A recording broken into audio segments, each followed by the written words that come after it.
Welcome to the Creative Playing Podcast Network. Join us as we review our favorite RPGs, collectible card games, MMOs, video games, PC games, and bring up interesting topics and things that we'd like to share with everyone. Sit back and enjoy the show.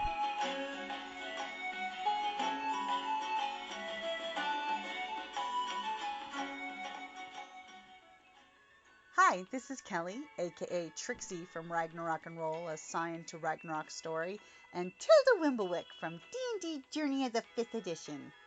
First off, I would just like to say thank you to everyone for listening to our varied adventures, as well as for rating us on iTunes and rpgpodcast.com. If you haven't rated us yet, we would greatly appreciate it if you could. And if you're looking for more ways to support our efforts, we are now on Patreon, a great site where you can help us continue making more podcasts, as well as some special surprises for our patrons. If you can, please look us up at www.patreon.com/cppn. Every little bit helps. And again, thank you for listening. Hi guys, Jim here with Creative Playing Podcast Network, and today I'm bringing you a couple of our friends back on the show to talk about settings and backstories at your RPG table and why they're both important, and tips to help you guys get better settings and backstories from the writer's point of view. So today I've got Justin Oldham, buddy of ours from After Collapse RPG. We've had Justin on a few times, and we love having him back as much as possible. Thanks for coming back, Justin. And we've got Debra Hoenig Parizek from the EVERYVERSE RPG game, which we've had you on a few times, and we love having you back as often as we can. So any excuse I can get to get you guys back to circle around and come back on the show, I want to take it. So go ahead and take a second, guys, and go ahead and introduce yourself. Justin, go ahead and start. I am the aforementioned Justin Oldham. I'm coming to you from the great state of Alaska, up here in the northern part of planet Earth. And as the creator of AC After Collapse, yes, I did have to put a lot of work into the setting and the backstory for the commercial product. And we can get into that in a few minutes. But if you're just going to sit down and have a game with friends, if you're the GM, if you're the DM, you still got to know this stuff. It's definitely a crazy important thing to have, especially as the GM. It's good to know the background that you've painted for your characters, because if not, it's kind of difficult to do anything.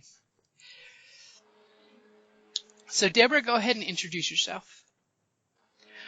Hi, everybody. I'm Debra Hoenig Parizek. I am the editor and publisher of EVERYVERSE RPG, which is a generic 4D10 gaming system that was designed by my late husband, Dennis. I guess one of the good things about me being here today is that setting was one of the main reasons why EVERYVERSE RPG was designed. What I mean by that is my late husband and his gaming group in college and way back in the early days of his game designing experience, they wanted to play a bunch of different games and different settings. And mainly it was, from books that they had read, movies that we had seen, and there wasn't anything at the time, and there may still not be all that many that were flexible enough to be adaptable. And that's why EVERYVERSE RPG was designed. Okay, so setting, we all know from a writing point of view, setting is the broad brushstrokes that we set for our players, in our games to get them the idea of fantasy, sci-fi, post-apocalyptic, multiversal. So from your guys' points of view, and we'll go ahead and take turns round robin, round table style. We'll have Justin go first and then Debra. So, from your point of view as both writers and gamers, so does your game need a strong setting and a backstory? I think the universal answer is yes, but I want to hear your extra details that you add to that.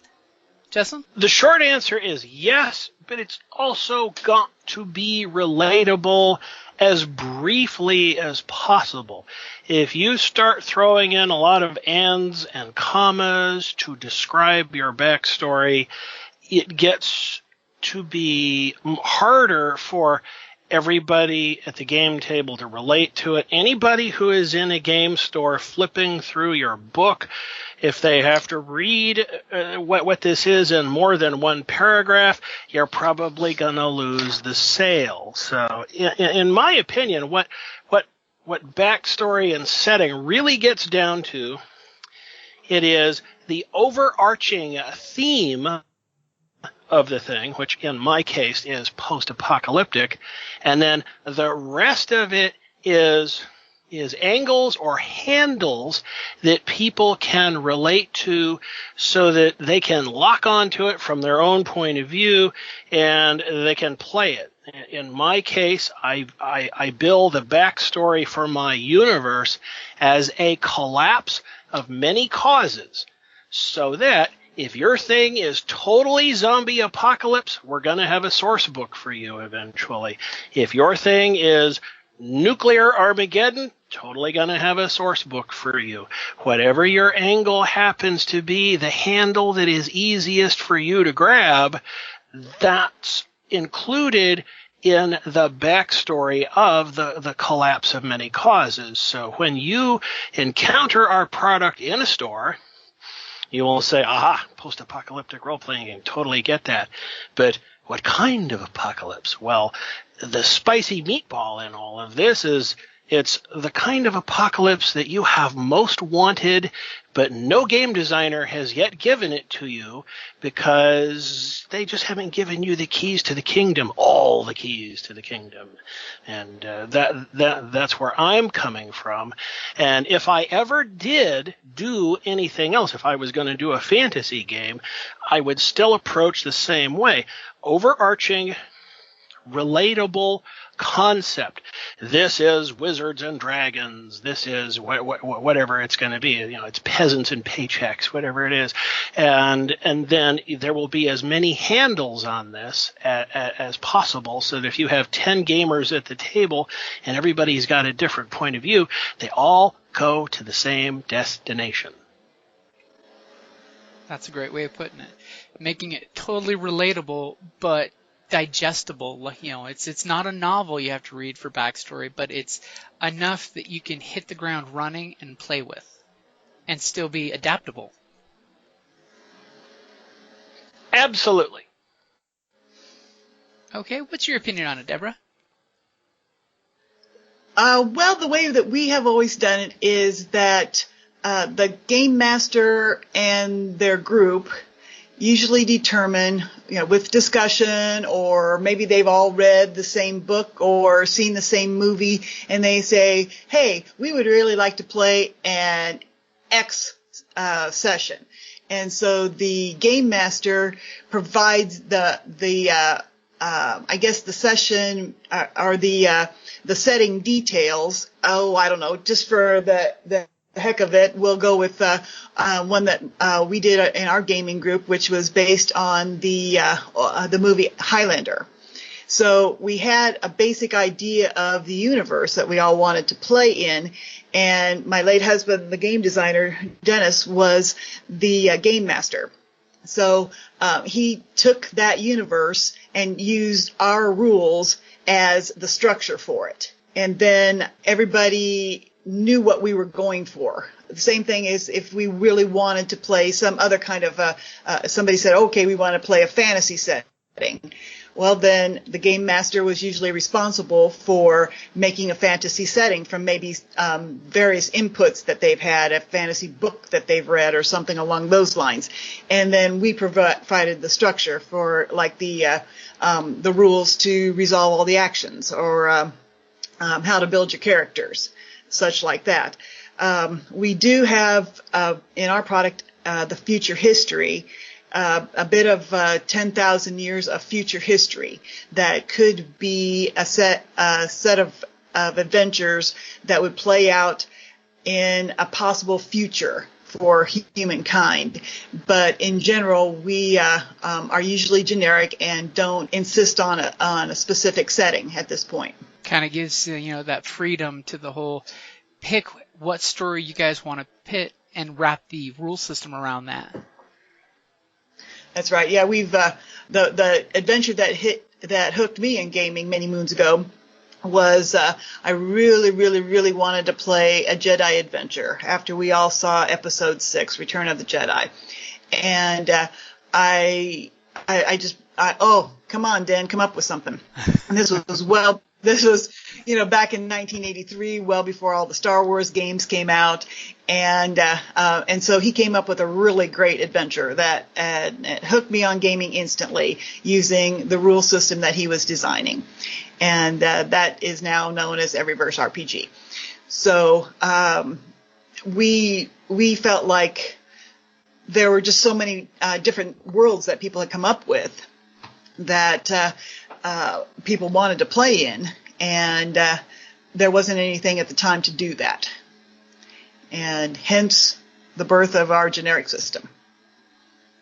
That's great. And that's pretty much both of you said the important thing is that the backstory and the story for your setting helps give everybody the same theme and feel of, hey guys, this is what we're sitting down to play.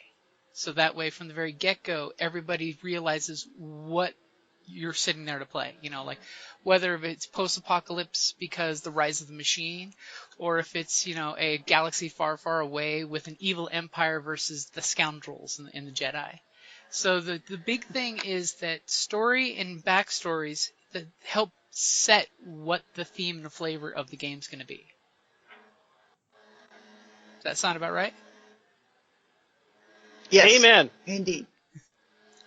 So, most of us, we've played around with a few different games. We've read a few books, seen a few movies, so we get the idea of the generalness of when you have a setting, you've got, your genre, what kind of basic genre is. And then, like Justin touched on, the themes, what is the theme? Like if you Google any of the writing tools that are out there, there are themes up the wazoo. If it's man versus nature, man versus man, what theme you're going to go for that helps set the thing.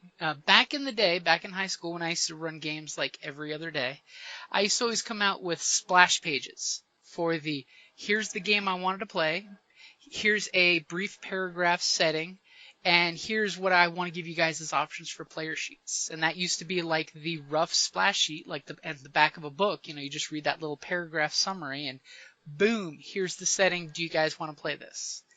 What things did you guys do for your gaming groups to help set right off the bat the theme and flavor of your games?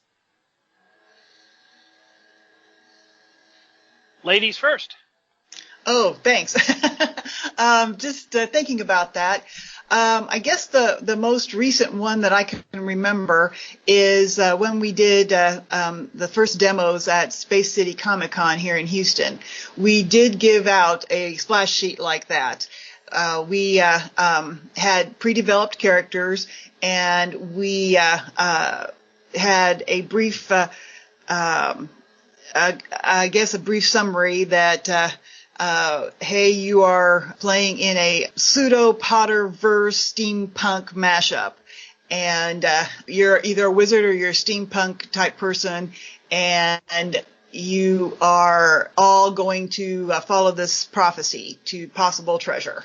And so it was a good way to let people know that, hey, if you're into the Potter thing, we're going to have a few elements of that in it. And oh, by the way, if you're into steampunk, here we are. We're going to have some steampunk elements in this, and let's go find some treasure.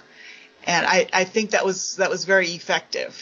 It helped us get some folks in the door to go and game, and let's see. I think we also did that for Gen Con last year. We didn't play the same adventure, but then I was lucky enough that I went there with the IGDN, and several of the games that the IGDN were presenting were selected to be in the brochures and on the website for Gen Con, and we were one of the ones that were chosen. But we had only 75 characters to rope people in.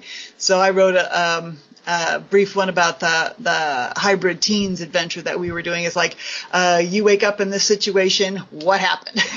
So that was all we got for there.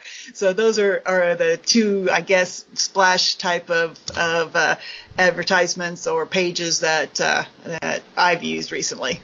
What you got, Justin? I am a lifelong fan of all things post-apocalyptic. My living memory of books and movies goes all the way back to the early 1970s. And in the late 1970s, when such marvelous products as Gamma World came along, I found myself role-playing post-apocalyptic scenarios with people that I didn't have to explain anything to. We all had the same knowledge about books and movies, and so we just glommed onto it. And in those days, you can say that post-apocalyptic meant a relatively narrow range of certain things to us. But as we graduated from high school and we saw the end of the 20th century, more and more and more post-apocalyptic themes were becoming popular. They were becoming cultural phenomenon. And there does come a point in the first decade of the 21st century, 2000 to 2010, when people did not know what we were talking about anymore, when some of us geezers were talking about Twilight 2000 style adventures and nuclear war. And so it was necessary to adapt and incorporate the modern themes. So even while we were still in testing and development for the game, it becomes clear to us that the overarching concept of post-apocalypse is going to have a lot of handles on it, because it has now come to mean many different things to many different people. That's how we come to that. And in the last 5 years, before we actually went to press and stepped out into the light of day, we sharpened the message by doing what the two of you were just talking about. If we couldn't fit it on a single piece of paper, we didn't say it. And it turns out that, especially if you're good with a dictionary and a thesaurus, you can say a lot on one sheet of paper. So we made it work. And that's how we got to the product that we have today, which is relatable to so many people. And it definitely is, because you've got your nuclear wasteland, apocalypse. You've got your Contagion apocalypse. You've got the Rise of the Machine apocalypse, and they all work with Aftercollapse. So, it really does matter of how tight of a setting and background your GM picks, so that way players know which apocalypse you're playing in, basically. Cause that is true. Pretty much it, yes. And for the gamers out there, some people, they want the whole buffet. They say, all right, fine, we've got 25 source books. Let's play with everything in effect. And okay, that's a leap of faith, because you're hoping that the game designer actually did all the math well enough so that everything meshes. And it turns out that, oh, by the way, neutron weapons are not overkill in certain situations. So you end up with that kind of game that's got a horrible power creep that happens, which I've played that game. It can happen. It can certainly happen, and that's why, in our case, we broke everything out source book by source book, so that the GMs out there can stay in control. As with so many other games, if you go to a Traveler game or a D&D game, the referee is able to say, okay, you can have access to this, and that. That over there, no, leave that alone. I'll hurt you if you read that. I've said that a time or two. Yeah, mine did too. Though mine told me that I could not read the book. We were big into what was her name, Marion Zimmer Bradley books of Darkover. And so he forbade me from reading one of the books because we were playing an adventure. And to this day, I still haven't read his book.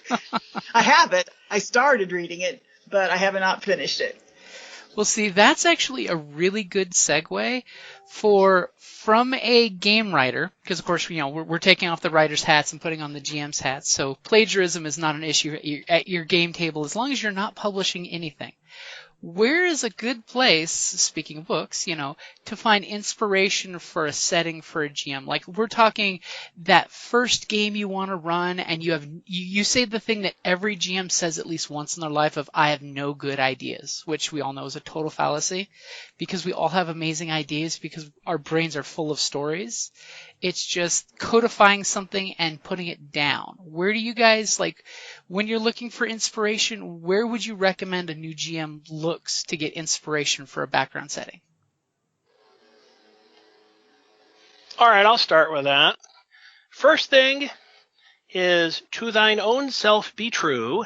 So know what you like and know what you don't like. So start with your own book collection, start with your own movie collection, and sit down and watch the movie, sit down and read the book, and then make a list of the major plot points you like, and then and then run with it, because you gotta crawl before you can walk, and you gotta walk before you can run. And as they have said so many times in the past, imitation is the most sincerest form of flattery. So in my case, if you want to do a one-off of Mad Max, absolutely, go do it. Because the people who sit down at your game table, if they do not already know what this is, you can hand them the DVD and say, go watch that, come back, talk to me later. And everybody's got common ground. If you need to loan out some books, maybe it's wise to go to the used bookstore, buy some ratty old copies, and hand them out. And that's how you go from there. But if you're starting with what you know, start with what's familiar, so that by the end of the scenario, by the end of the campaign, when Mad Max is the king of Florida, you can look back and say, that turned out a lot different than the movie. Okay, all right. Yeah, indeed.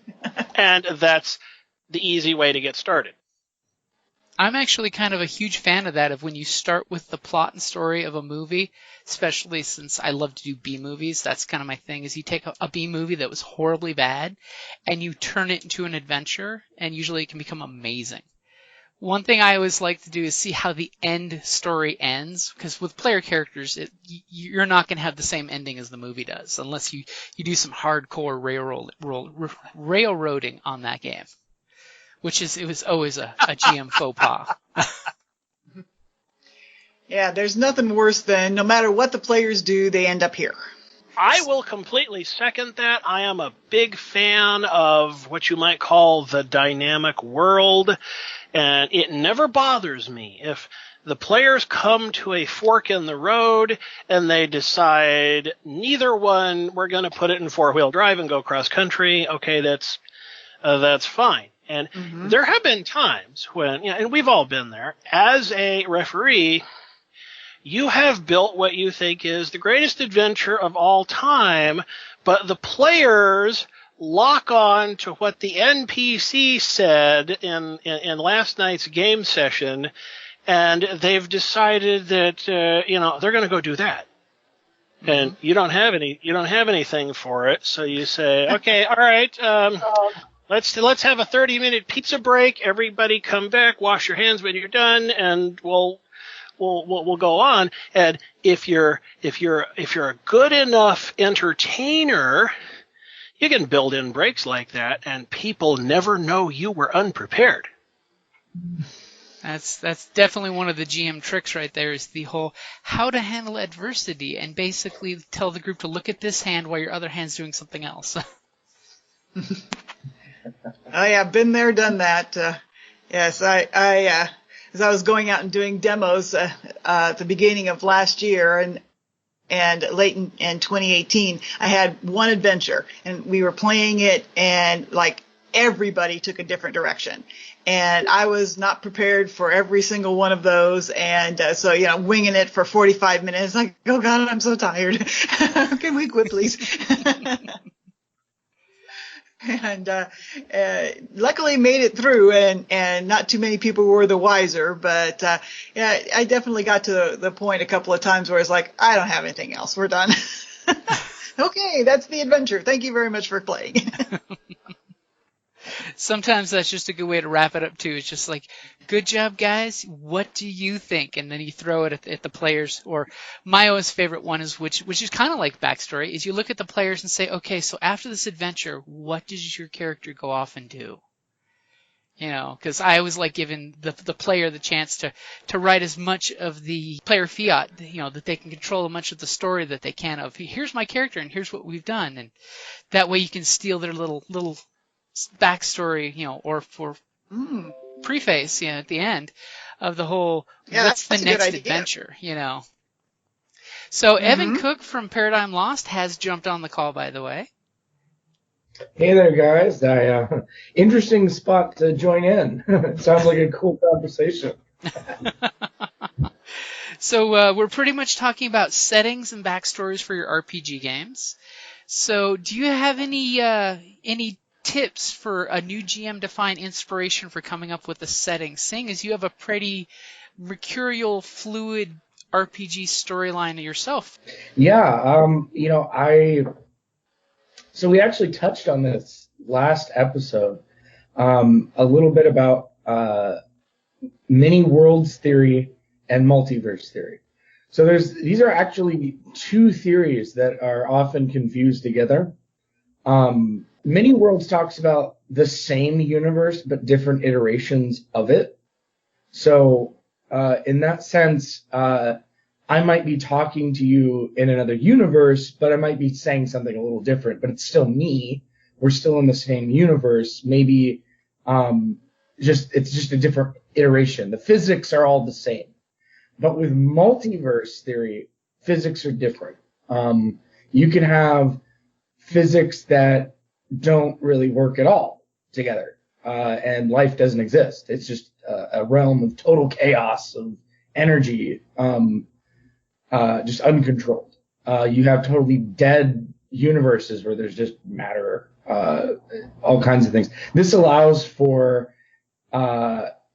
different aliens or different creatures that couldn't possibly exist here.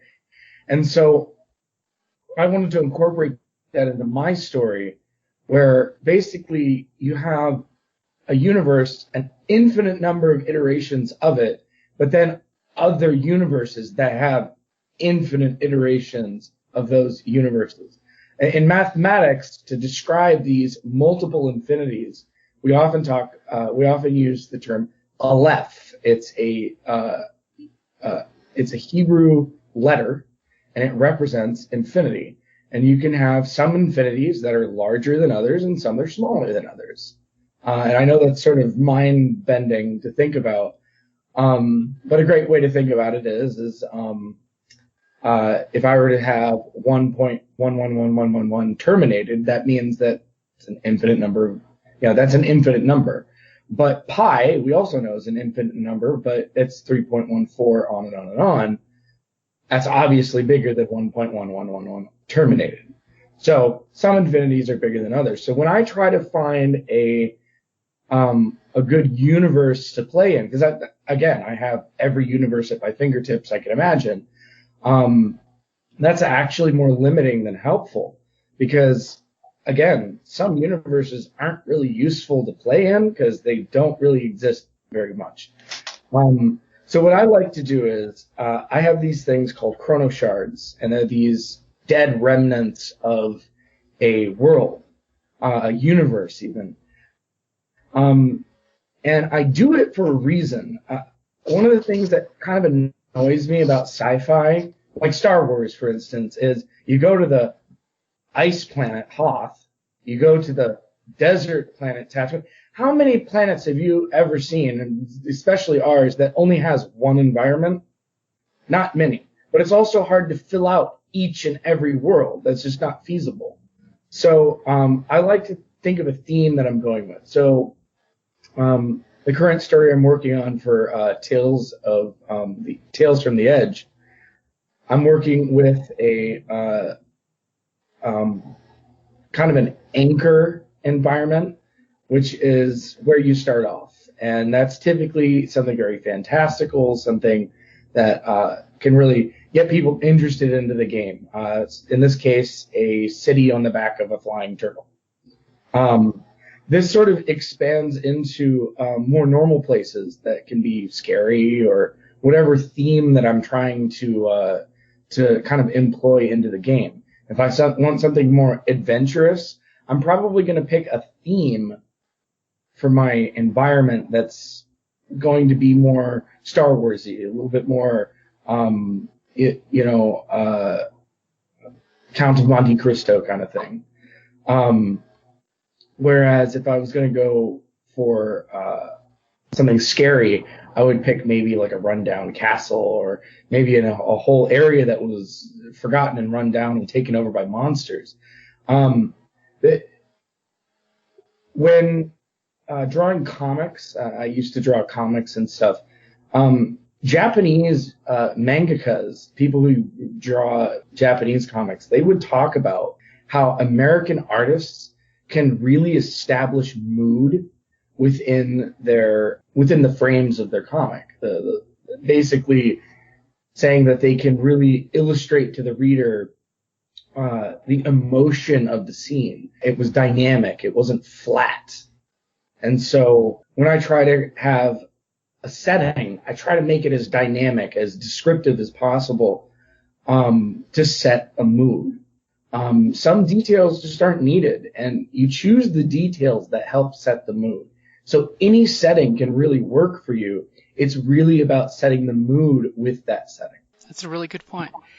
So one thing as a GM that I like to do is, occasionally you can do the old filing off the serial numbers. You take a fantasy movie, you make it sci-fi. You take a horror movie and you try to remove the horror elements but steal the story, and you change it to something different. Like you could, easily transform horror into sci-fi. Like if you look at any of the Aliens movies, it's a classic example of it's the scary monster in space.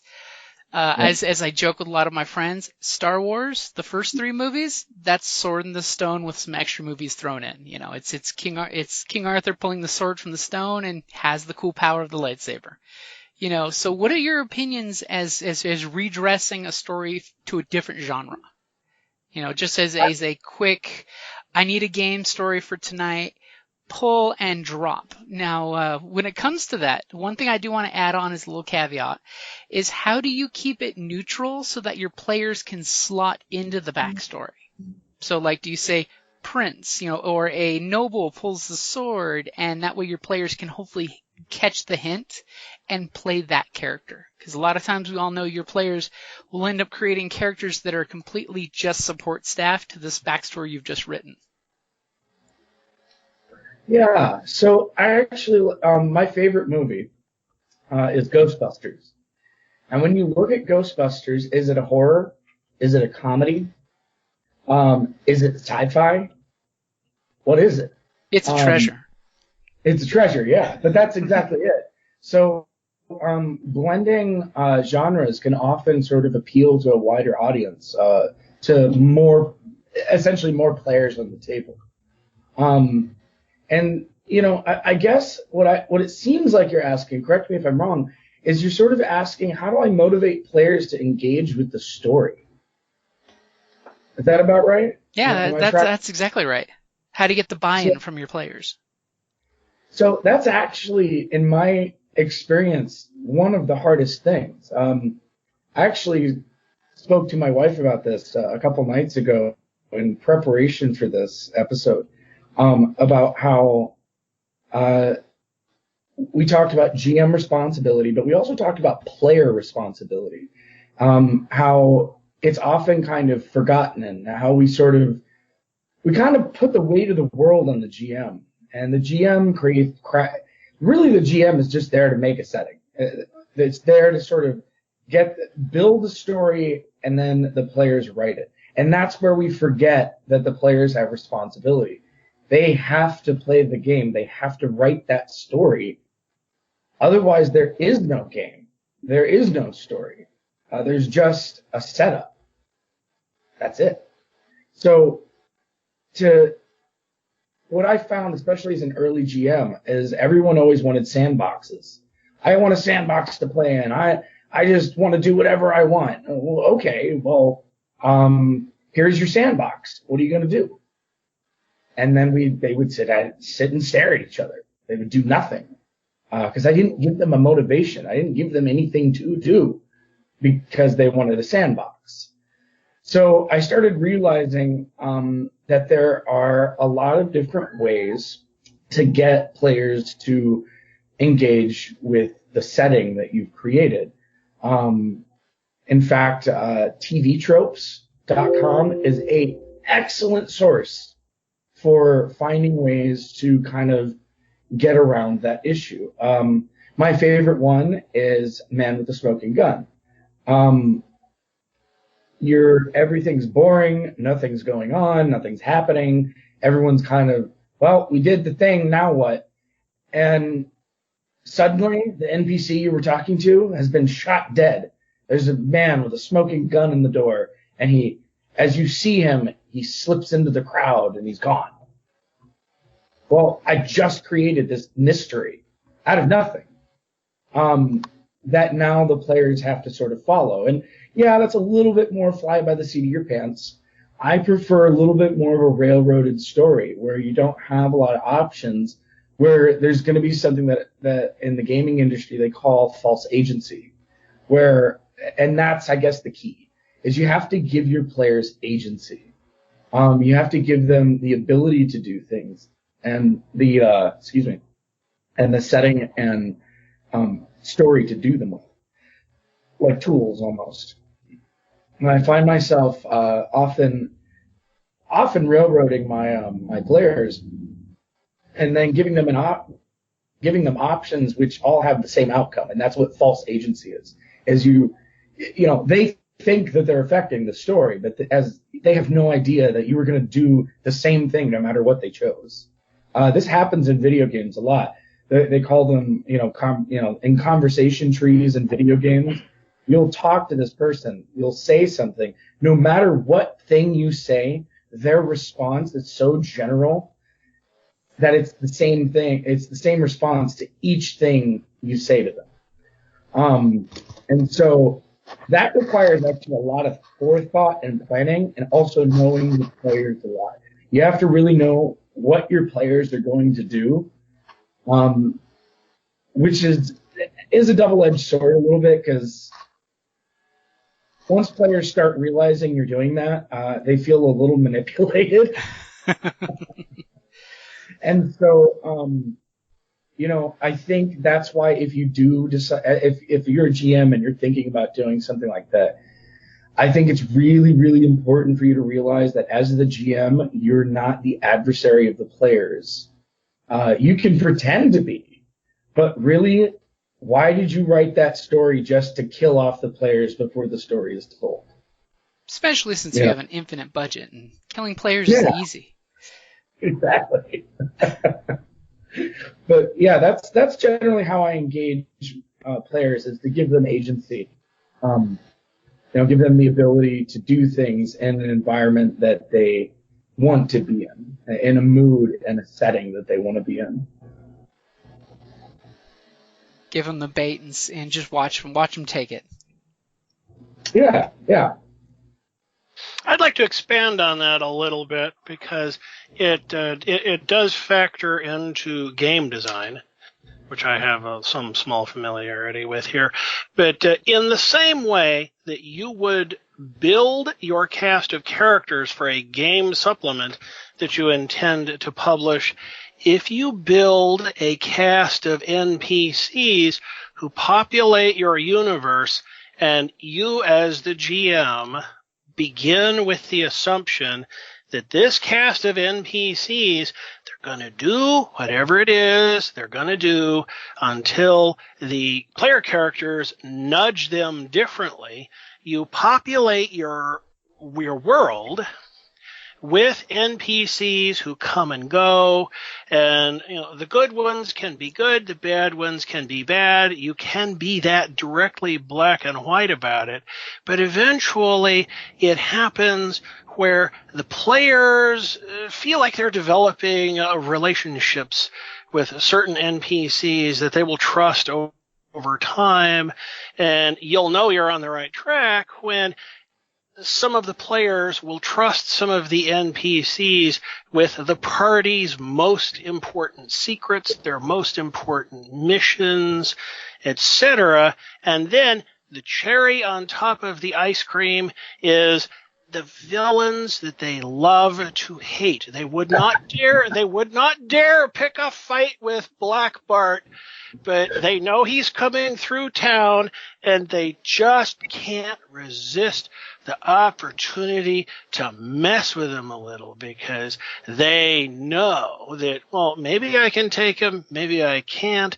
What happens if I do? That sets off a whole different chain of events because sometimes, yes, you have people who simply want to enrich themselves as a matter of gameplay.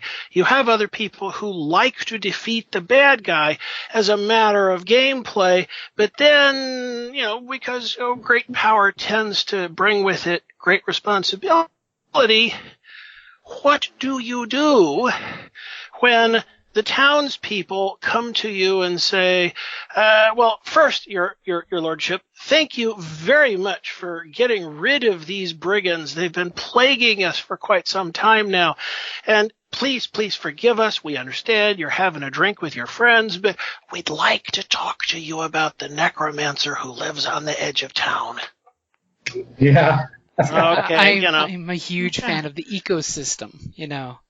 Yes, and so when you give the players the opportunity to say no, and sometimes this has a consequence, and sometimes it doesn't, and those consequences can be remarkable. Because I had somebody a few years back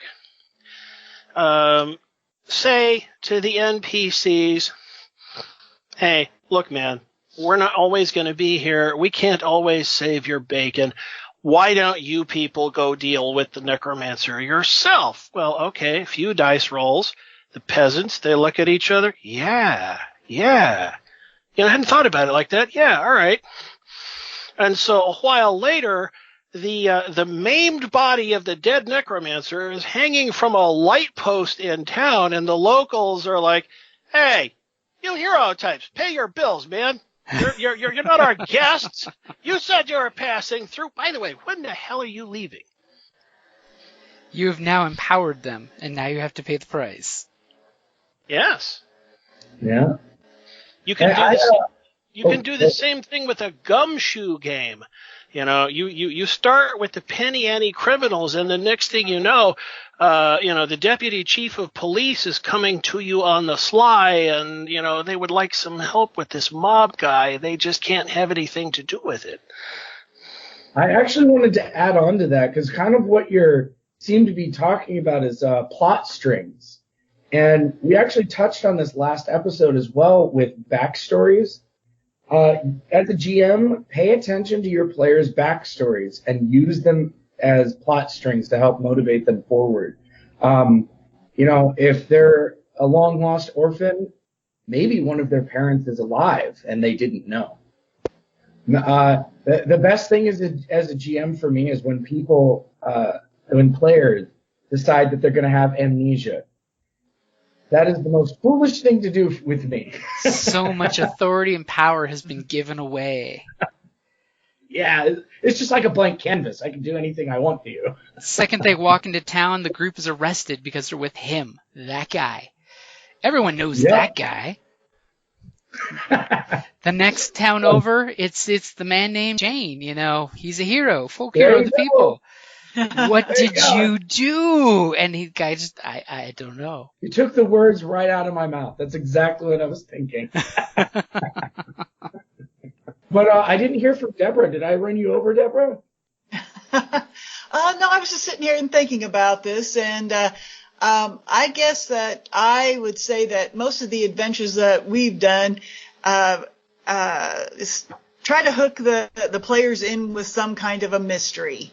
As I mentioned before, the hybrid teens, they wake up in a situation like, oh boy, well, what the heck happened? Last night I was at prom. Now I'm here in this cell and I have no idea how I got here.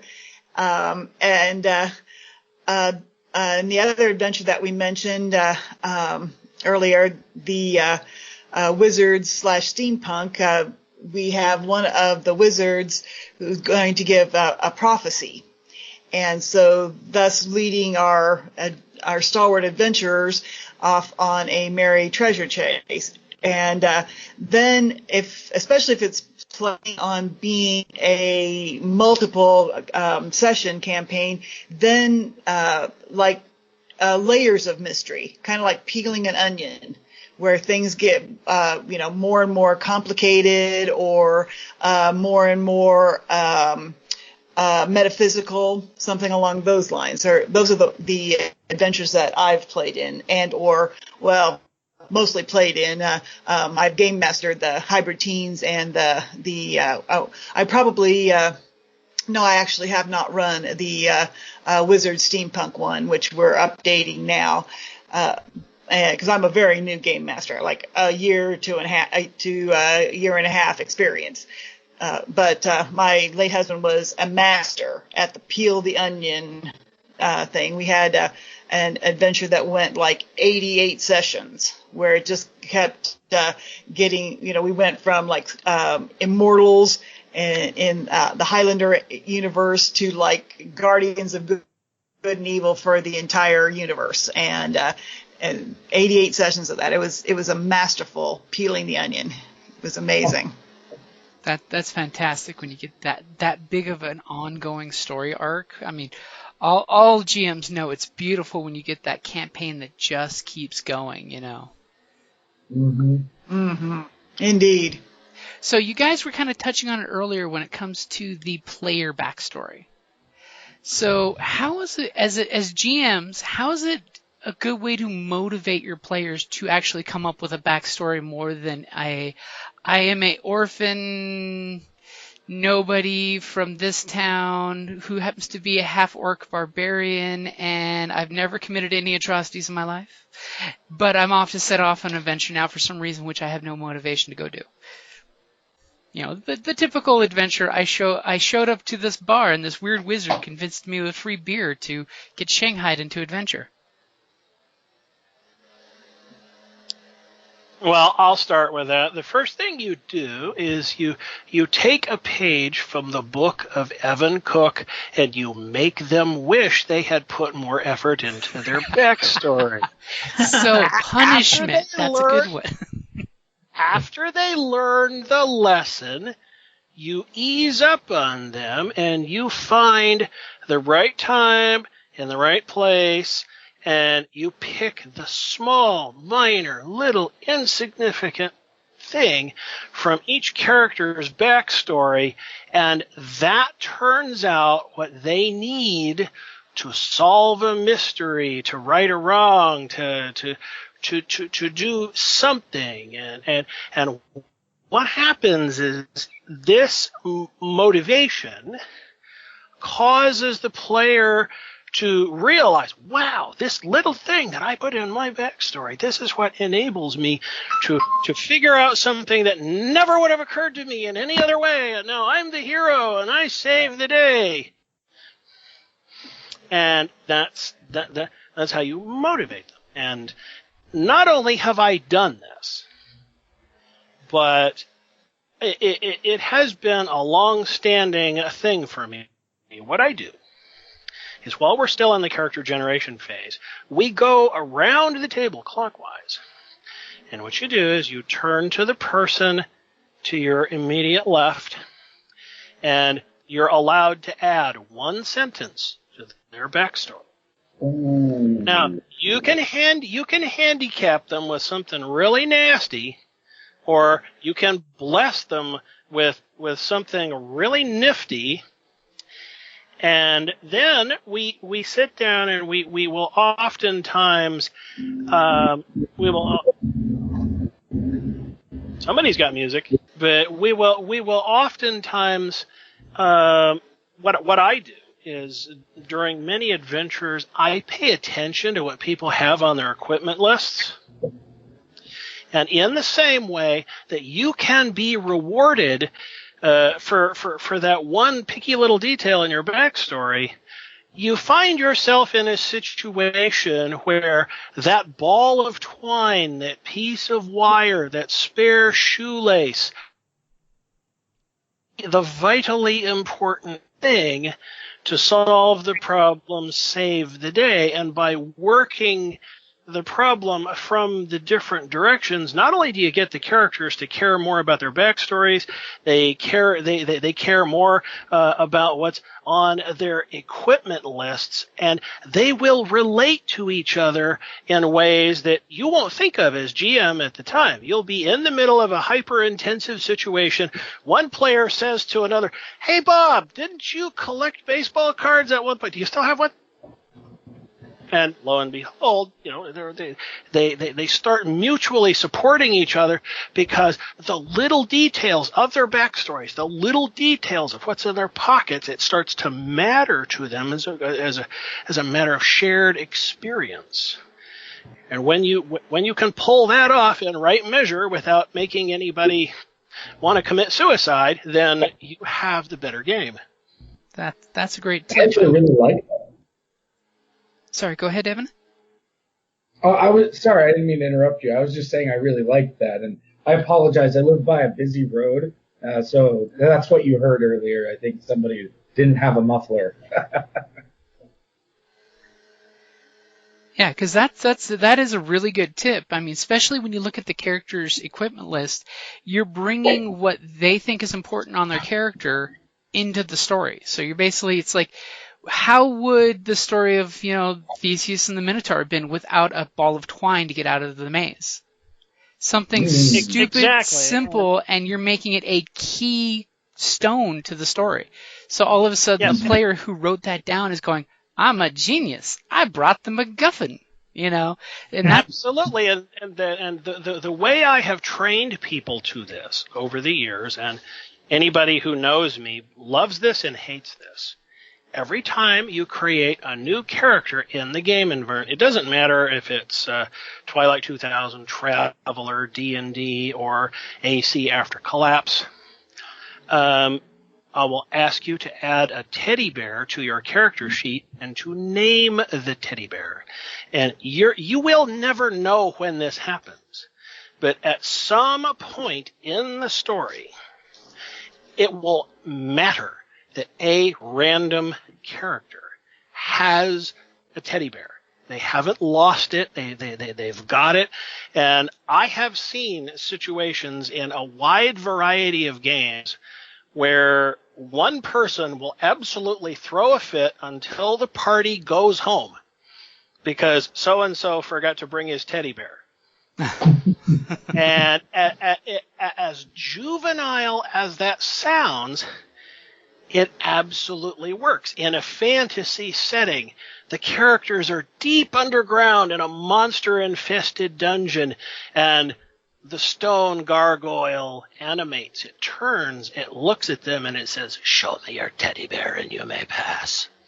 And, the one guy who didn't bring his is like, fellas, I'm going to stay out here and just watch the hallway. And it is a simple enough thing, but it will make people stop and think, before we set out on this adventure, I want to buy some shoelaces, a couple of buttons. Can anybody know where I can get some dice? And how about one of those little glass magnifying lenses? How about that? And they will march out of town with 100 little things on them, and they're totally confident that somewhere in all of that stuff is the one thing they will need to succeed. That does bring up an important point. The character sheet is part of a player's backstory. The equipment that they choose, that is part of the backstory. It's the unwritten backstory that's written on the front of the character sheet.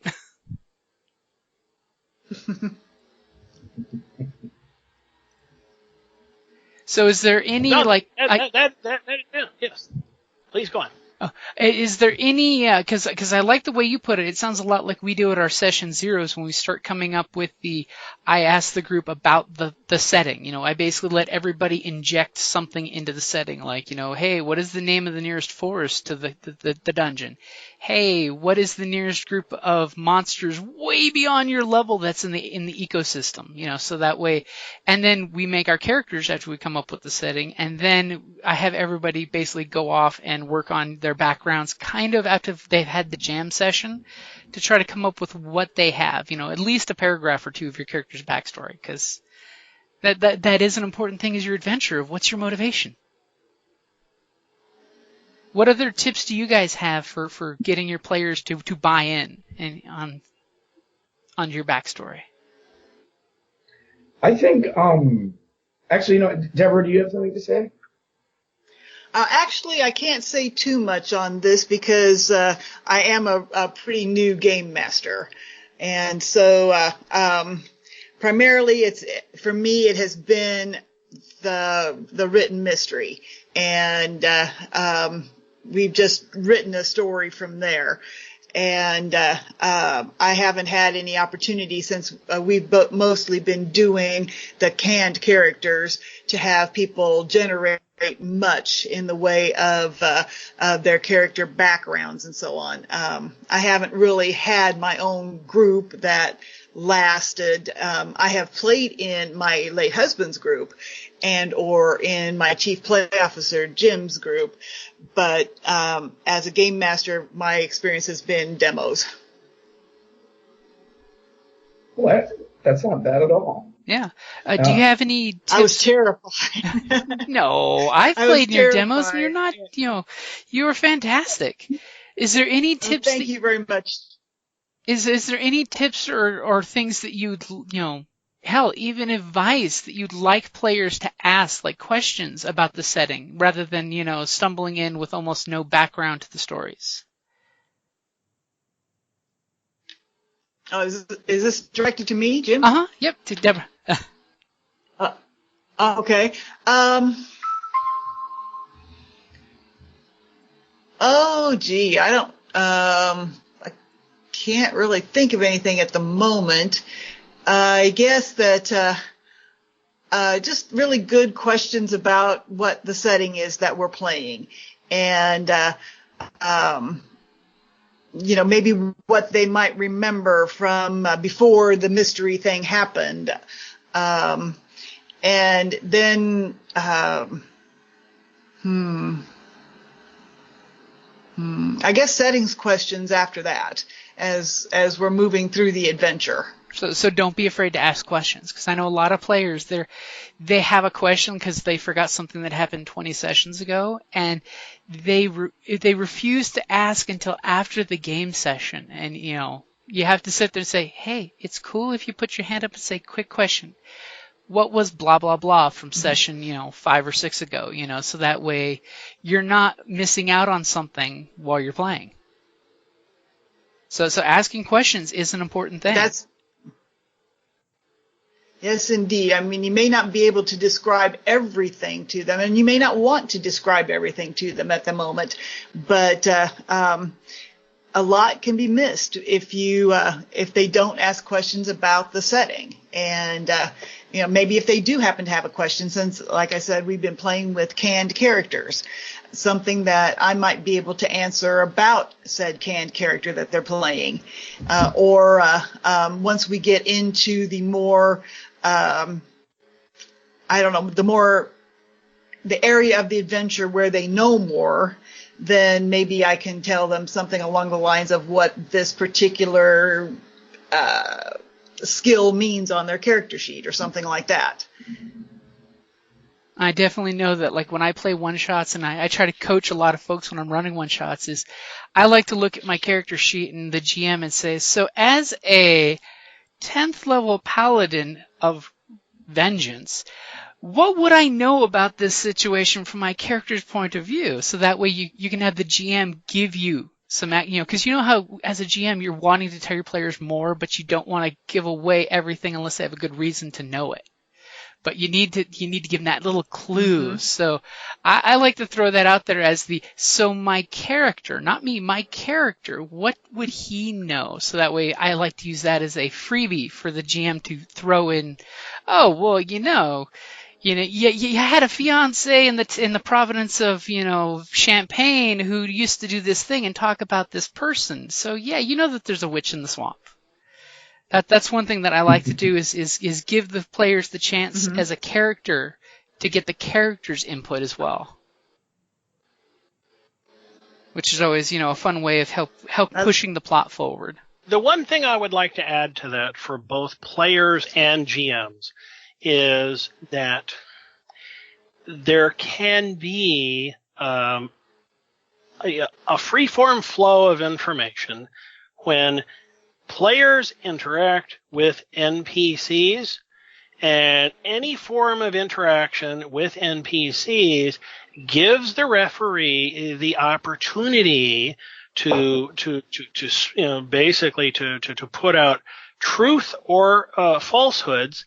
And as the players go along and they realize that little weasel over there can't be trusted, but the guy over there at the end of the street, the one who has, very expensive taste in liquor and insists that you keep, he never talks until you buy him an expensive drink. That guy, man, he is really, really on target. And what happens is for the players, they start to feel like the environment is more real. They feel like they have friends. They feel like they have enemies. And on the other side of the table, the GM has a better sense of what the players need to know and when they need to know it. So even when any of the players are interacting with the street sweeper, and some player says, "Dude, how do you know that?" And the street sweeper says, "Excuse me, street sweeper. People talk in front of me all the time. It's like I'm invisible, man. It aggravates me constantly. Thanks for asking." But that's for the GMs out there. That's your barometer. For the players out there, that's your resource to exploit as you see fit. And there are times you can ask NPCs questions that you couldn't rationalize asking the GM. I mean, that's a great point, because it lets the GM have a talking head to basically deliver the information that, the GM wants to give you that information, but can't justify, well, somebody wrote it on a scroll and left it for you. It could be your adventuring party wants to know more information about the dungeon. So you talk to the bar wench, who basically immediately starts bawling and crying because her brother went in there was the last group of adventurers, and they were told to be prepared for blah, blah, blah, and he never came back. It's a great tool as a GM to be able to use, the NPCs as talking heads to add to the story. And then, of course, it's great when they have allies that they will do anything for, because, then you have your classic damsel in distress that you can use. So, hey, so-and-so heard so-and-so was talking to you, so they kidnapped that person. Are you going to go save them? Yeah. I think this is actually a really interesting question. And my answer to it, or at least my 2 cents, would be I just demonstrated it, actually. So when we have players as the GM, we have to realize that, again, we're the story setter. We're not the storyteller, as much as we like to think so. In teaching, we have 2 things. We like to talk about 2 things. We have Vygotsky. He is a psychologist. He talks mostly about something called the zone of proximal development. And this really is the gap between when a child needs help tying their shoes and when they can tie their shoes on their own. This actually happens with your players, too. Even some of the most experienced players, if they're playing if they've never played GURPS before and they've only played D&D, there's going to be a zone of proximal development where they're going to need your help. They don't know how to do combat. They need your help as the GM. They're going to ask questions.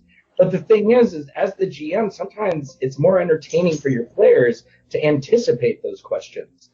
To do the second thing in teaching is what we call scaffolding. And it's how we address the zone of proximal development. So you ask complex questions. See, as the GM, I think it's important to ask questions.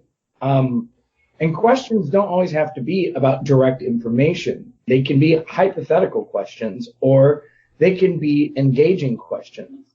So when I asked Debra to speak before me, it was because I was interested in what she had to hear. I was interested in what she had to say, but also I wanted to see where that prod would go.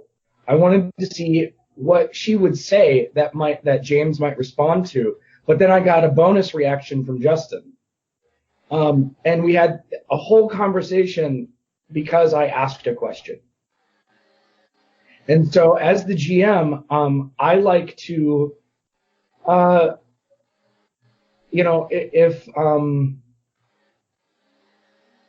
if you're in the desert and I have this long description and there's little key points in that description that the players just kind of didn't pick up.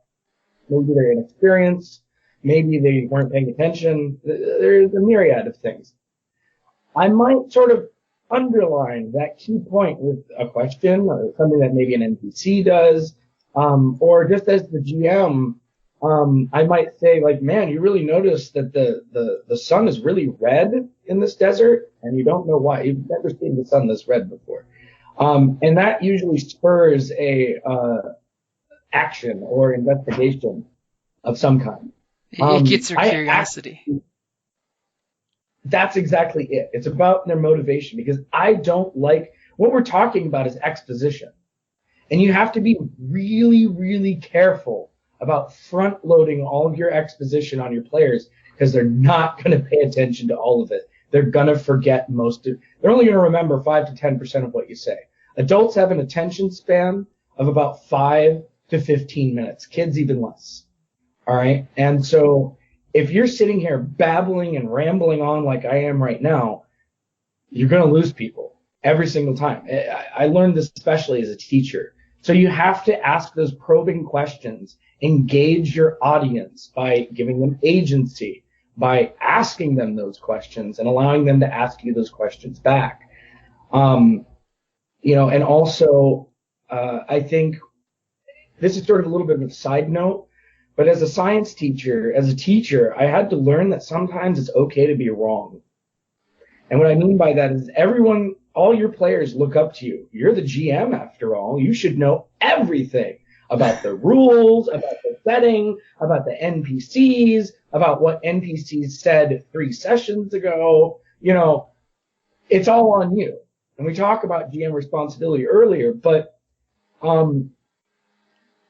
it's okay sometimes to make a mistake. And if your players point it out, don't see it as an attack on you. See it as an opportunity to give more exposition, without it being sort of this front-loaded dialogue-heavy exposition. Show, don't tell kind of thing. And you can use opportunities like that to show, you know what, you're right. They did say that last time. And now this is happening because you're right. And I guess that's how, I guess that's the best way to sort of get players to engage in that way with exposition, is to sort of, one of the things I like to do is to give my players the ability to catch me monologuing. So if I'm doing what I'm doing right now, I'm kind of rambling on and on somewhat aimlessly, they can just attack. You sly dog, you got me monologuing. Exactly. But that's true. You want to make sure that they know that more or less that the adventure is their story. Yeah. Well, look at what you're doing, James. So that awkward pause that I just gave, you came in with a statement and a question that's going to engage me or the other guests. And that's what you want to do with your players. That you don't want awkward pauses. You don't want silence where you're sitting and looking at each other. If that's what happens, you need the man with the smoking gun. He's got to come in, he's got to shoot somebody and walk away. You got to keep going. Staleness is the quickest way to end your game and have players not come back. Yeah, it kind of cuts that momentum back, or as I always like to call that one, and someone kicks in the door. Especially if you're doing a modern day game, everyone's pausing and stagnating and reflecting, and someone kicks in the door. Yeah, and look at it this way. Your viewers are coming here to listen to people, right? They want to listen to Justin, they want to listen to you, they want to listen to Debra. They're not coming here to listen to dead air and silence. So likewise, your players don't come to game to stare at each other. As much as I think we all as GMs sort of find that our players can get easily distracted and talk about out of game things, and we have to have table rules for that. It's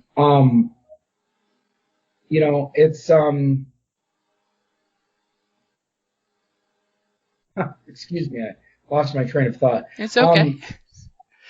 But basically, I think as GMs, we have to make sure that there isn't that dead silence, that we have to give those players the game that they came for. Even though they seem to want to distract themselves, it's our responsibility as GMs to give them the game that they came to play at your house or online where you're meeting.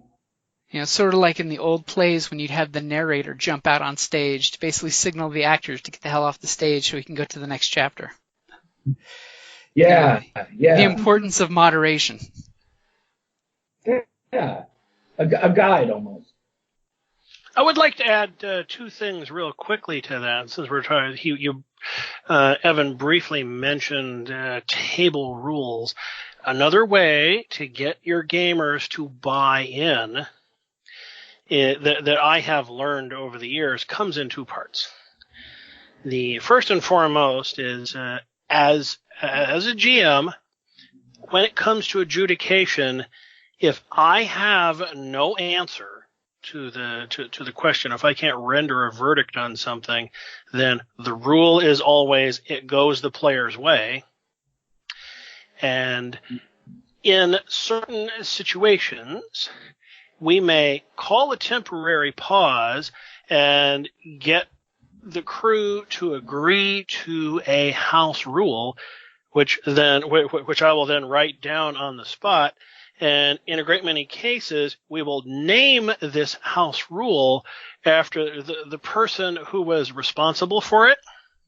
I like that. That's a good one. And I've heard people talk for years about the house rule that was named after them. And sometimes it's lethally serious because these are adjudicative questions that have to do with the life and death of characters, and in other cases they're just meant to prevent screwball things from happening. And you will hear people say something like, "Hey man, remember the Smith rule, don't do that." And everybody gets a laugh out of it, and they go on. So if they feel like the deck is not stacked against them, they don't have to feel like the rules situation is stacked in their favor. But if they know that there can be a caveat situation where there's no good solution, the referee is not just going to say, "And you explode and die." Okay, so no.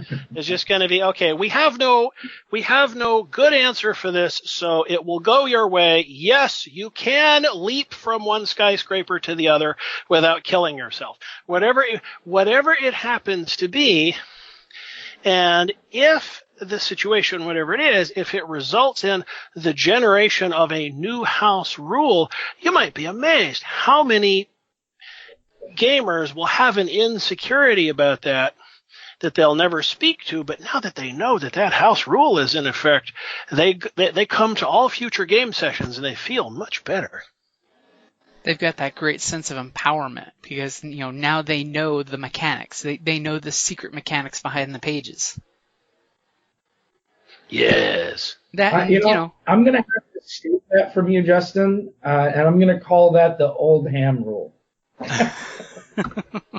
You can, if you want, you can do so with my blessing, and it really works. It really works. You give yourself about a year, and you'll put 2, 3, 5 pages in a notebook, and everybody will be impressed, and not just you, the people who look back and they realize what they contributed to that, and they'll be just as proud of it as you are.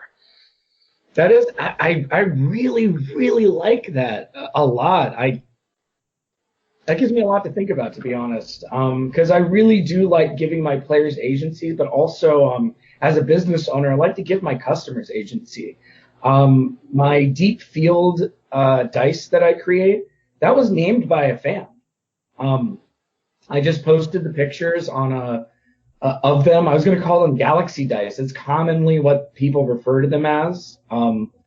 But someone suggested Deep Field named after Hubble, and I'm a huge astronomy fan, and that's something that I took. And I just really I like the option of giving agency to players and customers in a way that allows them to be a part of everything. And like you said, buy into it because they're a part of it now. Why wouldn't they buy into it? Absolutely. There are people that I still stay in contact with after all these years, and sometimes I hear from them, and they have read the basic rules for AC after collapse, and they'll say, "Hey, I see what you did there on page 200. Yeah, that was me all those years ago. I did that, so, hey." Give credit where credit's due. Absolutely, yeah. So, I think, oh, go ahead. Oh, no, go ahead. So I actually wanted to expand on that a little bit when I say, I'd like to say sort of that we have to remember each other when we're playing these games, that if we don't have each other, we would just be writing books. And Very true. And so I think it's really cool to sort of remember your players and allow people to contribute to as a whole to a community. We didn't evolve to fight the lions alone, sort of thing. We as a business owner, we often are looked at as the head of our business. People just see me, but there are a dozen people behind me that you're not seeing, not really, but but that you're not seeing, that are working behind the scenes, that are helping me create something that's really big and important. And what's important to me is being able to hand that off, that it's that I started something, that I had this idea and this dream, and that there are a dozen people that bought into that dream, that said that, wow, this is a really cool idea and I want to be a part of it. And kind of relinquishing the reins to that is similar to relinquishing the reins of a story that you crafted. Sometimes as a GM, one of the reasons that I actually got into teaching was because I had a kids group down in Bisbee, Arizona. And we had a lot of fun. And one of the things that was really important to me was to be able to pass on the torch of GMing to a new generation. And I had to write a story and a setting and a world and just hand it over to this kid and said, here you go, write a story. I gave you the basis for one, fill it out, finish it up, do whatever you want with it. And,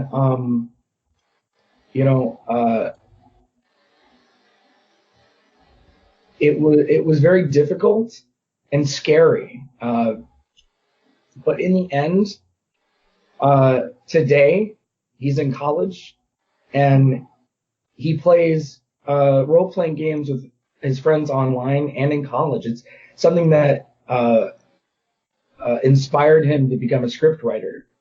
And so I just think that, I guess my point here is as GMs, we have to be cognizant of the power that we wield and how we can really impact the lives of our players, positively or negatively. That's a very important point.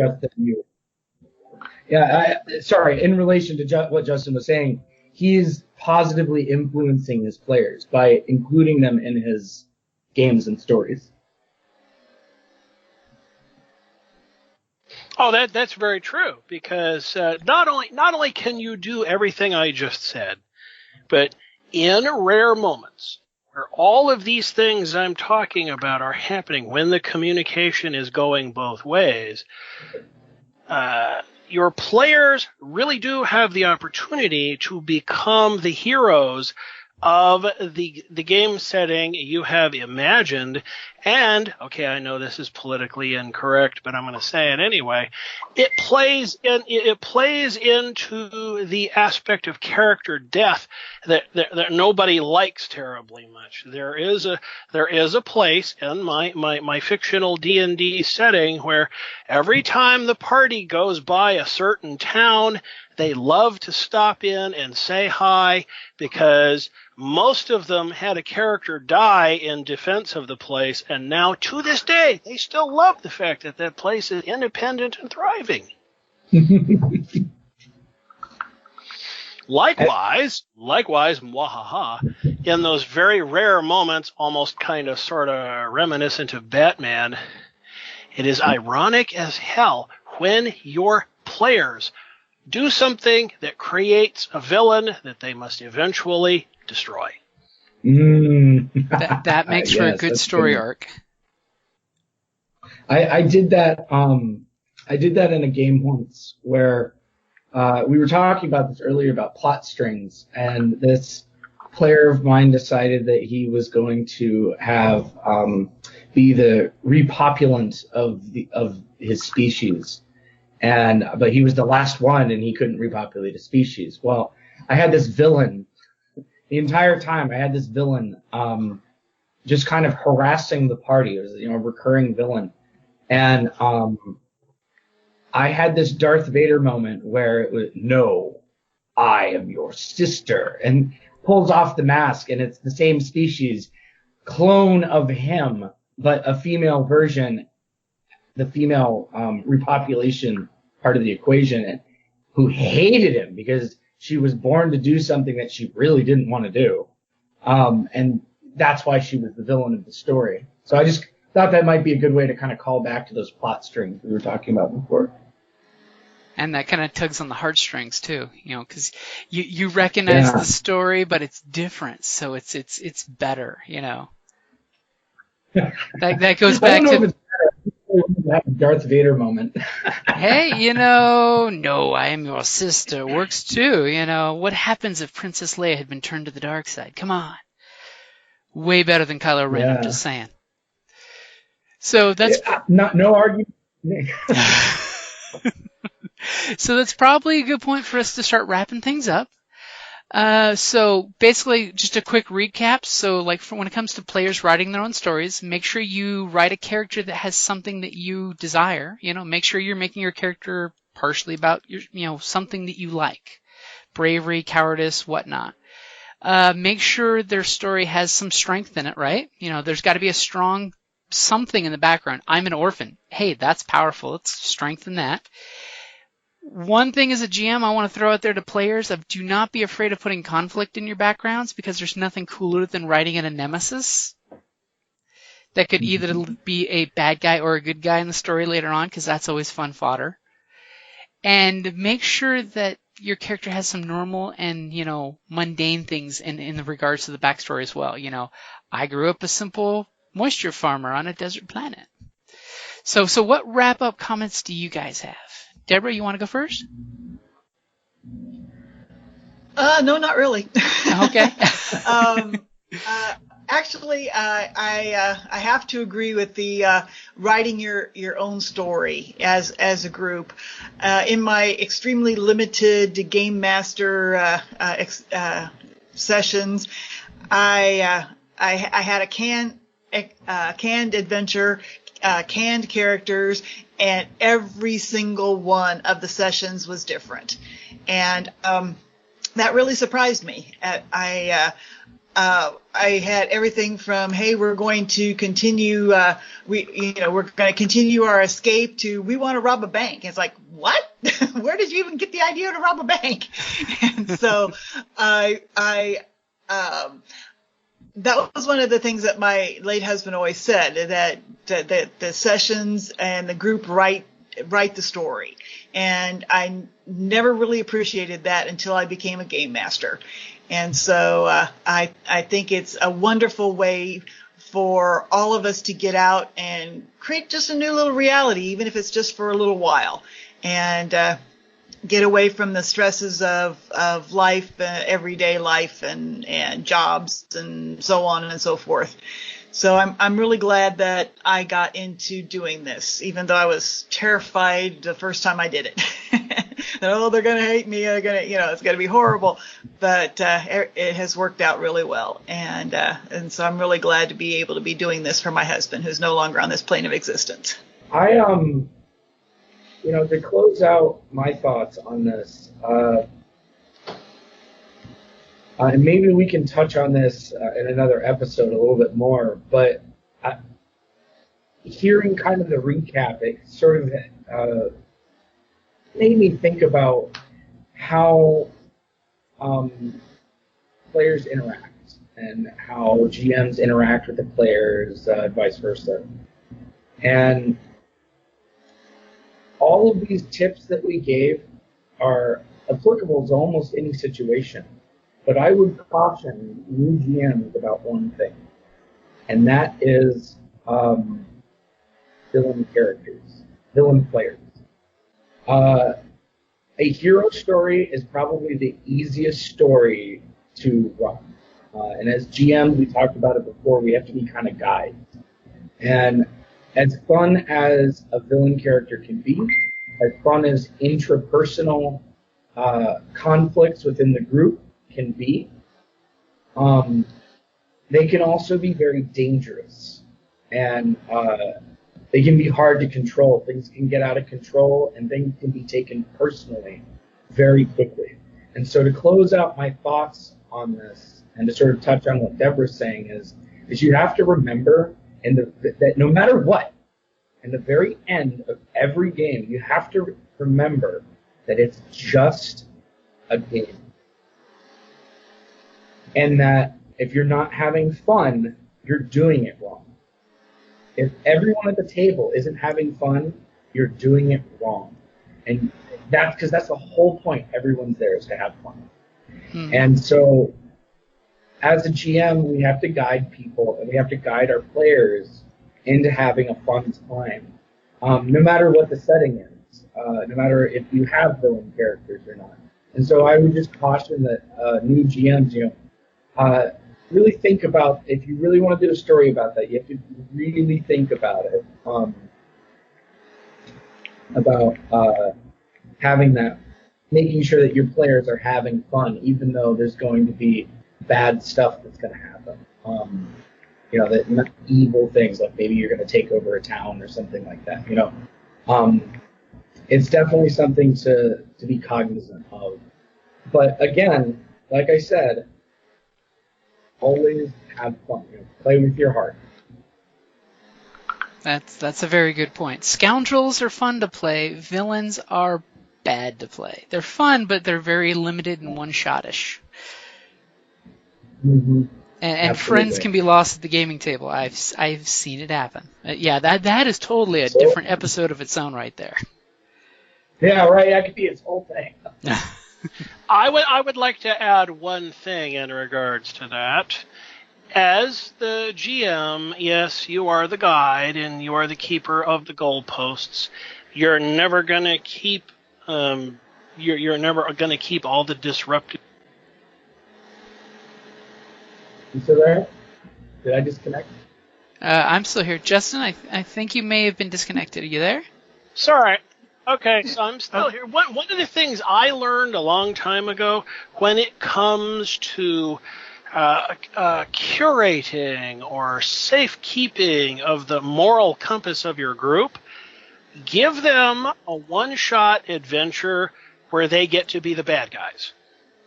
Because whatever it is, if they're assassinating somebody, if they're robbing the bank, whatever it is, give them a one-shot that doesn't affect characters they are attached to, and let them do it, because it's a safety valve. It lets them get it out of their system, and when it's all over, said and done, and you're having your soda pop and your pizza, they can say, "Hey, it was fun to get killed in a shootout with the cops. It's really too bad we couldn't successfully rob the bank, but man, I don't want to do that again." And so when they go back to their established characters that they care about so much more, they'll have a little bit of insight into the villain's mind, because just for one night they were. And after they've gotten it out of their system, they just won't want to go there again. So that's actually an insanely good tip. You can expand on that as well by using your players to create the story. By letting them be the villains, whatever they do sets up the rest of the story for their characters. It does, because there is absolutely nothing that prevents them from seeing the light of day. Holy cow! I was just about to do that. Really, wow! The evil part of it just felt so good. I didn't realize I was gonna. All right, no, I'm not doing that anymore. Yeah, I've had that feeling before. That was too fun. I'm not doing that again. I actually did that once in a old 3.5 campaign where the group were all evil characters in a prison under a monastery, and when they broke out, they then became the 8 big bads the group had to deal with rampaging across the countryside, and that made their characters insanely personal to then put down the big bads that they actually got to play massacring a paladin's monastery. And it gave them buy-in, right? Exactly, and basically it set the tone, because I let them play level 10 big bads. We had some drow, we had some lizard men. Kelly was heartbroken because she had to murder a young elf child she found hidden in a closet in the top floor of the monastery, because that's what a drow would do. She played the drow in character. Yeah. So, of course, later on, she ended up playing the sister of the dead elf. So it became this whole circle for her personally of the conflict. So that is a really good tip. If they want to play bad, let them do a one shot that's actually backstory and backdrop for the campaign. Absolutely. Mm-hmm. And I actually, can I add one more thing before I close out? I promise I'll end it. I would caution new GMs against shock value. I've seen way too many new GMs rely on shocking their players with something, and I've seen it go south way too many times. I think it's important, we talked about rules earlier, to establish veils. They use that in Pathfinder, that certain things might need to happen, but we don't really need to see it. We don't need the gory details. Some people might want that. It might be the mood you're looking for, as I spoke before, but you also have to understand the limits of your players. Like a good James Bond movie, you just need the door to close or the curtain to fall and just have it happen off camera. Exactly. You know what's happening, but do we really need to see it? I've been on both sides of that. Yeah. Sorry. It's okay.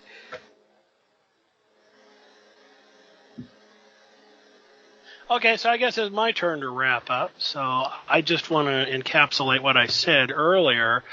Whether you are building a game that you're going to go out there and sell on the commercial market, or you're developing a role-playing campaign, or even a one-shot adventure that you're just going to play with your friends over the kitchen table, if you understand what your overarching theme is, and you include as many different handles on this thing as possible, when everybody gets together to play the new game they just bought or the new game you just built, then it's easier for them to understand quicker. There's something for them to buy into from the first hour of gameplay on.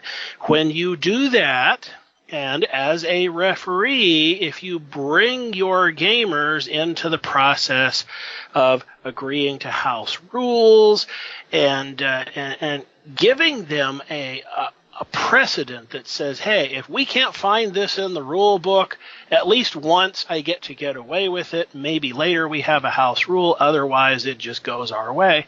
And it makes people feel like it's us having the story, not us versus the GM. And when your experienced gamers realize that they drive the story, they really will want to take the path less traveled. They'll want to go see the far distant corners of your imaginary world.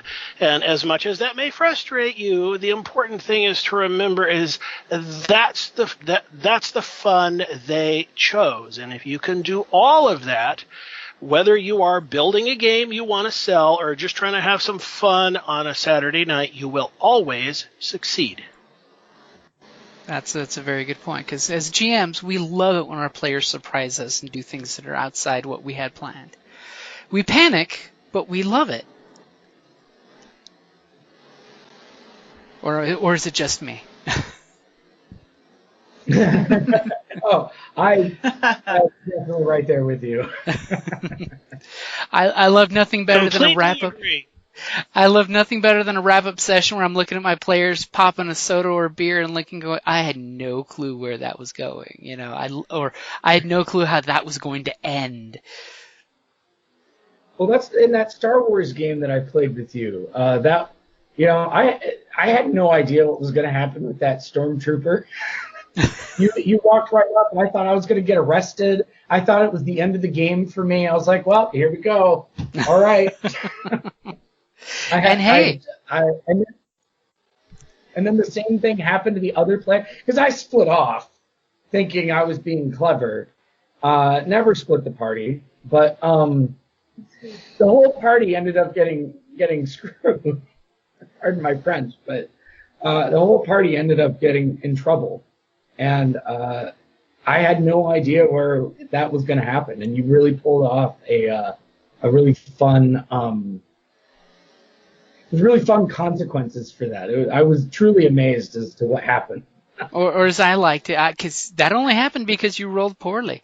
So, it failed the story forward in a way that was completely organic and up to your choices, Immediately it's like, oh, you said the wrong thing to the wrong guy at a bar while your party's doing their thing. Okay, so let's see what happens. Yeah. Because that's the kind of thing that just happens. And it was really great because you did fail the story forward rather than kicking the puppy and saying, oh, well, you did you split the party, you just did something, you were a wanted criminal and started asking about other wanted criminals in a bar. What were you thinking? And, instead of sitting there and just saying, oh, you're arrested, game over for you, let's look at the rest of the party, it was, well, let's fail the story forward. Let's continue this story. It doesn't just stop when you're in jail. What happens when you're in jail? There's a reason why classic adventures often start stories with you're either in a bar or you're in a prison cell. And the story starts from there. Yep. Indeed. Yep. Classic. All right, so in wrapping up, guys, where can everybody find you guys online?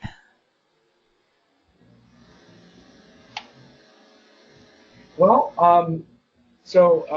you can find my stories, my books, my lore, and a lot of my products like dice, trackers for D&D, counters, things like that, on my website at ParadigmLostStore.com, and that is PARADIGM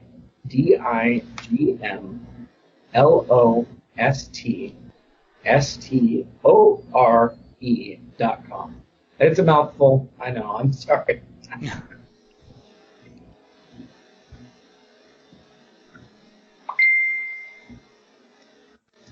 Well, I'll go next and say that EVERYVERSE RPG can be found at ParDenusGaming.com. That is PARDEN for Parizek Dennis, the designer. US Gaming.com, all one word. And we can also be found on Amazon and Drive-Thru RPG. All right. Very much like my colleague, you can find my work at Amazon. You can find us on Drive-Thru RPG. Or if you'd like to get your hands on lots of free downloads, you can go to acaftercollapse.com. Downloads are great because it's more story. Just going to say, more story. Alrighty, guys. I definitely want to thank you guys for coming on the show. And like always, you are always invited back. And if anybody has any topics they'd like us to talk about, because we talked about this last time, feel free to shoot me an email at creativeplaypodcastnet@gmail.com. That's creativeplaypodcastnet@gmail.com. Alrighty, guys. Thank you for coming on, and have a great day. Thank you for having me. Thank you. Appreciate it. Hello, this is Eric. And Wendy Strog with Stone Valley Hobby and Games. We sell board games, card games, role-playing games, and supplies. We have thousands of Magic the Gathering cards available, carry Kickstarter products, and work with veteran-owned small businesses to bring you our own line of products. We are a small business retailer, but we offer competitive prices, a loyalty system, and free shipping on orders over $100. As a military veteran myself, I'm a strong supporter of our armed forces, their families, and contractors out there doing the hard job. So any order from an AA, AE, or EP address will be shipped absolutely free. Remember, StoneValleyGames.com, where we take your leisure seriously.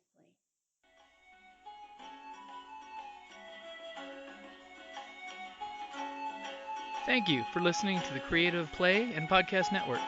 And feel free to enjoy our other shows, such as D&D Journey of the 5th Edition and Scion Ragnarok and Roll, a Scion hero to Ragnarok story.